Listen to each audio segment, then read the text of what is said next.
Inilah 5 negara yang sangat mirip dengan Indonesia, dan nomor 1 hampir dipenuhi oleh keturunan orang Indonesia. Nomor 3, Kaledonia Baru. Kalau sedang jalan-jalan di negara ini, jangan kaget kalau mendengar logat yang terasa familiar. Sejak tahun 1896, ribuan orang dari suku Jawa dikirim ke wilayah ini untuk bekerja di perkebunan kopi dan pertambangan nikel. Hingga tahun 1949, lebih dari 19.000 pekerja telah menetap di sana. Meski sudah hidup jauh dari tanah leluhur, identitas budaya mereka tetap bertahan hingga sekarang. Menariknya lagi, keturunan mereka masih mempertahankan bahasa leluhur, yang kini dikenal sebagai bahasa Jawa Kaledonia Baru. Bahasa ini merupakan perpaduan unik antara bahasa Jawa dan bahasa Prancis. Jadi, kalau bahasa bisa menikah, mungkin inilah salah satu anaknya.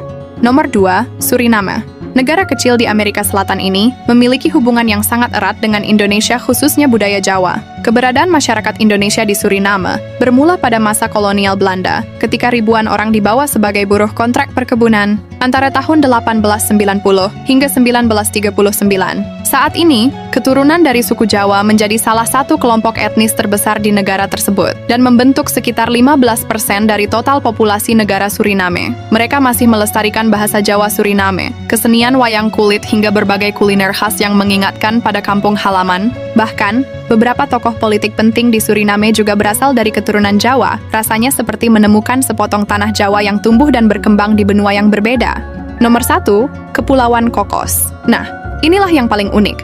Kepulauan Cocos adalah wilayah Australia yang berada di tengah Samudra Hindia. Namun saat menginjakkan kaki di Home Island, suasananya bisa membuat orang Indonesia merasa seperti tidak sedang berada di luar negeri. Mayoritas penduduknya adalah Melayu Cocos, keturunan para pekerja asal Jawa, Banten, dan Madura. Mereka masih menggunakan dialek Melayu lokal yang dipengaruhi bahasa Jawa, Sunda, dan Melayu. Tradisi seperti batik, wayang, hingga berbagai budaya leluhur juga tetap hidup dan diwariskan hingga saat ini. Kepulauan Cocos ibarat akar sebuah pohon. Meski cabang-cabangnya tumbuh jauh ke berbagai arah, akarnya akan selalu terhubung dengan tempat asalnya. Dari Kaledonia Baru hingga Kepulauan Cocos, kita belajar satu hal sederhana. Jarak ribuan kilometer ternyata tidak mampu menghapus jejak budaya, sejarah, dan identitas sebuah bangsa. Kisah-kisah ini membuktikan bahwa jejak Indonesia telah tersebar hingga ke berbagai penjuru dunia. Karena pada akhirnya, tanah kelahiran mungkin bisa ditinggalkan oleh waktu dan jarak.